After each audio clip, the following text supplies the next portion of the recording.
جب موسیٰ ہمارے مقرر کیے ہوئے وقت پر کوہ طور پر پہنچے اور ان کے پروردگار نے ان سے کلام کیا تو کہنے لگے کہ اے پروردگار مجھے اپنا جلوہ دکھا کہ میں تیرا دیدار کروں۔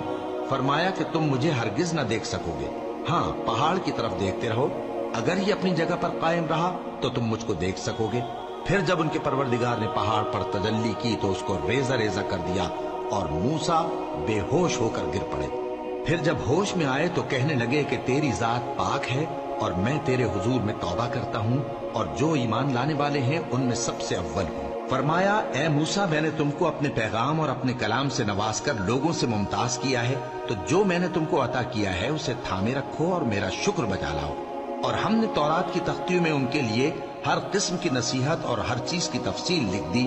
پھر ارشاد فرمایا کہ اسے مضبوطی سے تھامے رہو اور اپنی قوم سے بھی کہہ دو کہ ان باتوں پر بہت اچھی طرح عمل کریں۔ میں انقریب تم کو نافرمان لوگوں کا گھر دکھاؤں گا، جو لوگ زمین میں ناحق تکبر کرتے ہیں ان کو اپنی آیتوں سے پھیر دوں گا۔ اگر یہ سب نشانیاں بھی دیکھ لیں تب بھی ان پر ایمان نہ لائیں، اور اگر بھلائی کا رستہ دیکھیں تو اسے اپنا رستہ نہ بنائیں، اور اگر برائی کی راہ دیکھیں تو اسے رستہ بنا لیں۔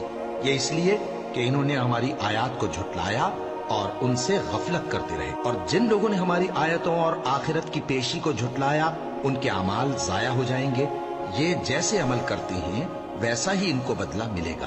اور موسیٰ کے بعد ان کی قوم نے اپنے زیور سے ایک بچڑا بنا لیا، وہ ایک جسم تھا جس میں سے بیل کی آواز نکلتی تھی۔